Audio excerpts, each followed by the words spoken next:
ballad behind bars, or you could say real rock from the rock. An unusual musical happening in a most unusual place.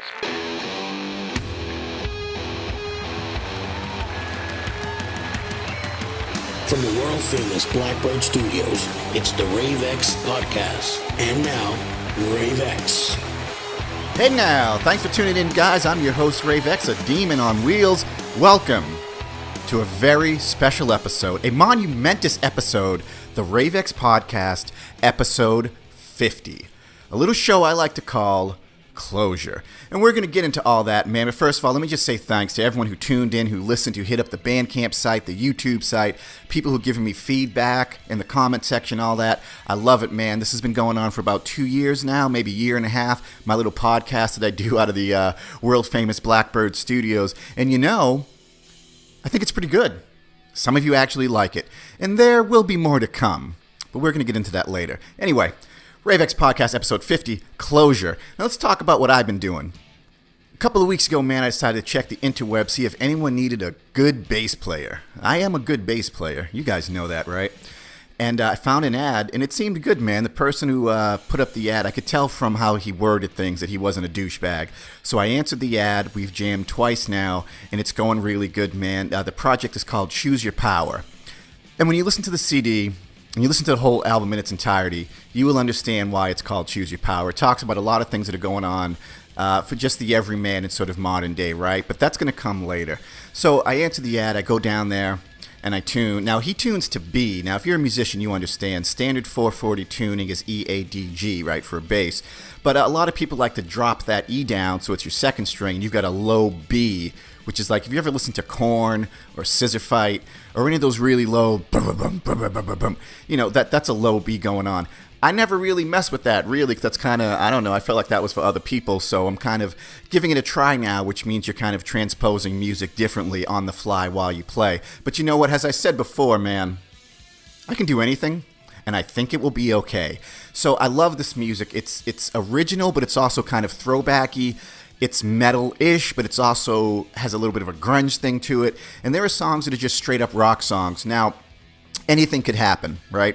They could find a better bass player than me to join their little outfit, or I could join a Milli Vanilli cover band and get paid $500 a night to play Girl You Know It's True for perpetuity. Anything could happen. But for right now, it's going really good, man, and it looks like we're going to be jamming again after a while. You know, I got some busy things coming up in the week, but I can't wait to bring you this project and to let you guys hear this project. The guy I'm jamming with, really good guy, man. His head's in the right place. A lot of great ideas. And, you know, when him and I talk, you know, we'll spend an hour between playing talking about all the old metal bands we used to listen to. You know what I mean? Anthrax, Pantera, of course, Metallica, you know, all that old stuff. And for a second, man, the first time I went down to jam with this guy, we started jamming on Channel Zero by Public Enemy, you know, and talking about Eric B. and Rakim. And I'm like, yo, if you're doing metal stuff and you know about Public Enemy and Eric B. and Rakim, that's what I want to fucking be part of, you know what I mean? That's right at my fucking wheelhouse right there. I think I'm swearing too much. Am I swearing too much? I don't know. But you know what? Let's have just a little taste of Choose Your Power and the music that I'm going to be working on and playing with hopefully in the future. Let's hear a little bit of that.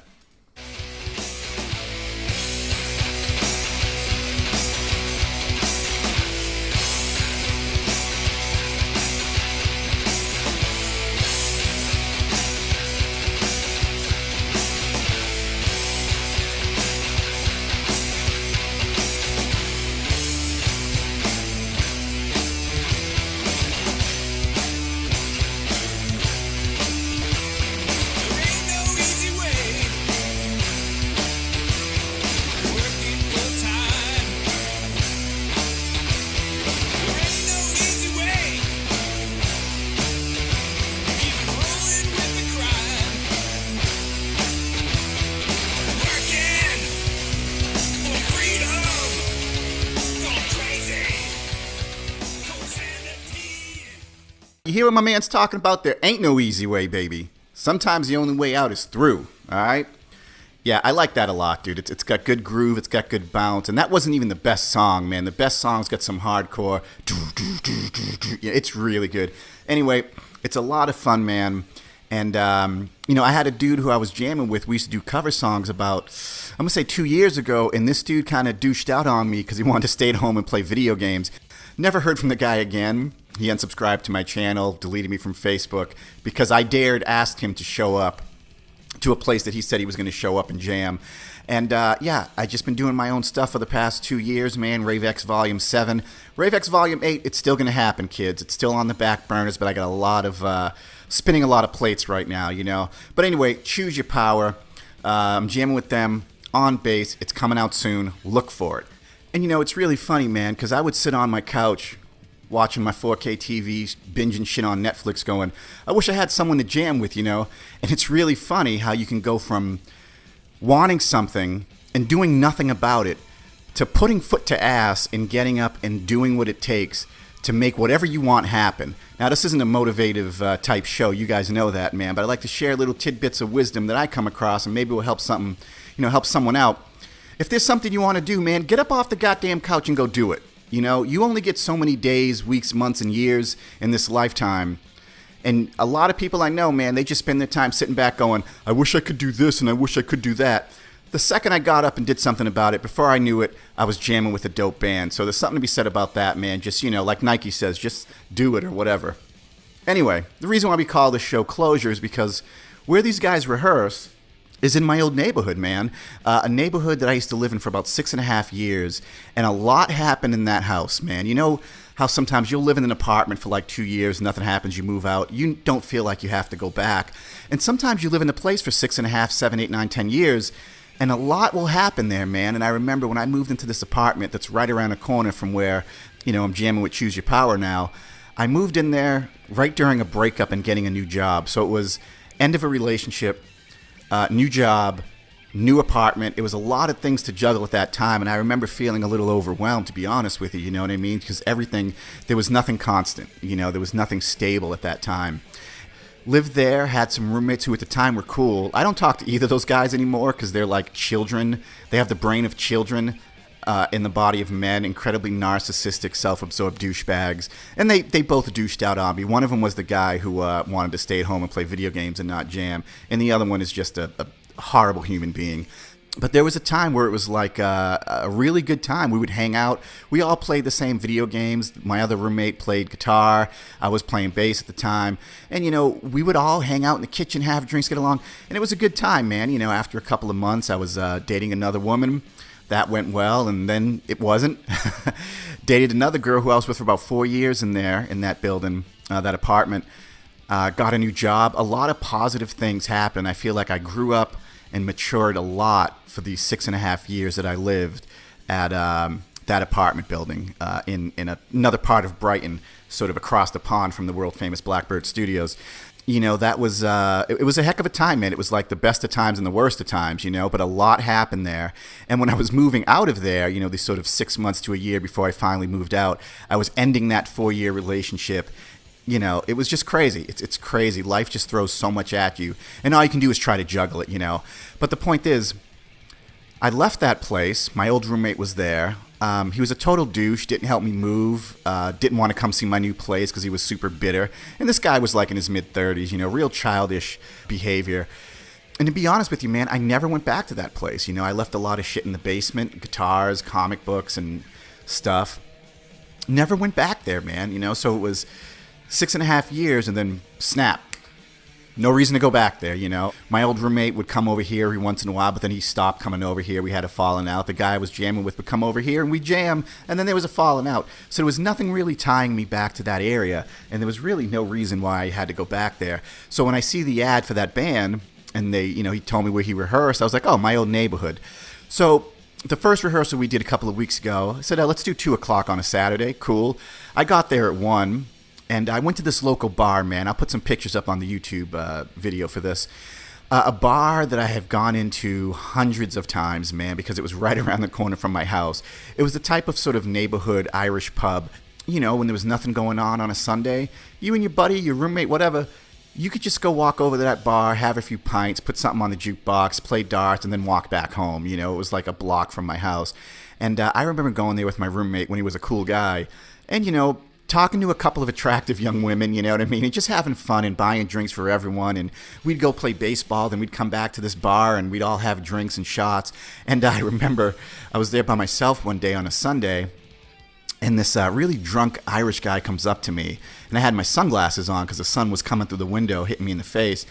And he walks up to me and he goes, "Oi, man, I don't think we want you drinking here in our pub." That's my Irish accent, right? And I'm like, "Excuse me?" And he goes, "We don't want your kind here. You know, drinking in our pub with us." And at first I'm like, look, I could just bust this dude's ass because I'm a kung fu master. And then I look over to my left, and it's him and like 6 other drunk Irish dudes, and they're all looking at me like angry, you know what I mean? I don't know why, they were just drunk Irish dudes, and they didn't like dark-skinned people, you know what I mean? So I opted to walk out of that bar that day rather than try to fight a bunch of a drunk Irish rugby team. I don't know, maybe they were afraid I was going to steal their Lucky Charms or something. I don't know, man. It's if you do a lot of bar hopping in Boston, you will deal with a lot of drunk Irish dudes, and I'm so happy I'm not really in that scene anymore. It's just, drunk Irish dudes are horrible, aren't they? God. That's why we gotta build that wall, people. Let's get on that. But in the 6.5 years I was going to that bar, that was really the only time that things got a little hairy. Like, I never really had trouble with people there. It was always a good crowd, so, you know, what are you gonna do? Anyway, I get to that bar at 1 o'clock. It's early. There's no one in the bar. I see the bartender, and I tell him, I haven't been here in 7 years. And he's like, "Oh, okay, cool, whatever." And I order a beer, and I'm looking around the pub, man, and I'm thinking about all the memories, and I'm looking out the window at how much the neighborhood has kind of changed, and at the same time stayed the same. They've bunched more apartments, construction, and, stuff like that. And I'm just looking around and reminiscing at all this stuff, and I'm taking it all in, and just remembering, the 6.5 years that was spent in this bar, in that apartment, in this neighborhood. I remember catching the bus in the winter when it was horrible and cold out and in the rain, and walking with my girlfriend to this place and walking back, all of these memories kind of rushing back in, and I only had one beer, nice ice cold Corona. I drank my beer slow. I had an hour to kill, finished my beer, left the guy a tip, and I got up, left the bar. And I start just kind of walking around the neighborhood and filming a little bit, So you'll see some of it in this episode. And just looking around and just really having a million thoughts go through my head. And at the same time, my mind was clear, And I was just like, wow, crazy how time moves on so fast and everything changes. And then it hit me. I think this is closure. I think what I'm feeling right now is closure, And what does closure feel like? I don't think I've ever had closure on anything. A lot of things I've always left sort of open-ended, right? Like sometimes you break up with someone, or you break up with a band, or you move out, and there is no real closure. It just kind of fizzles out, or it just ends quickly, and you never got a chance to say what you wanted to say or whatever. And I think the right amount of time had gone by, and I'm in a good place in my life now. I got the world-famous Rave X podcast. I got music things that I'm doing my own thing, meeting new people, getting out there, putting myself out there, kind of like I never did before when I was younger, because everything kind of came to me when I was younger, right? Yeah, closure, man. And I'm thinking, wow, what does this feel like? Is it peaceful? Is it this? Is it that? Am I angry? And I think at the end of the day, you know what closure is, kids? Closure is an ice-cold Corona, sitting in a bar, staring out at your old neighborhood, and thinking about what's coming next. That's what closure is, at least for me. It's crazy, right? And at the same time, life is amazing, so enjoy it, man, and enjoy yourself. Anyway, thanks for tuning in. That's going to wrap it up for me. Rave X Podcast, Episode 50, Closure. Do me a favor, remember this. Sometimes, that which you seek the most shall appear directly in front of you. My name's Rave X. Enjoy yourself! That was the Rave X Podcast. Be sure to click like and subscribe. For podcasts, new music, and all things Rave X, go to youtube.com and search Rave X Music.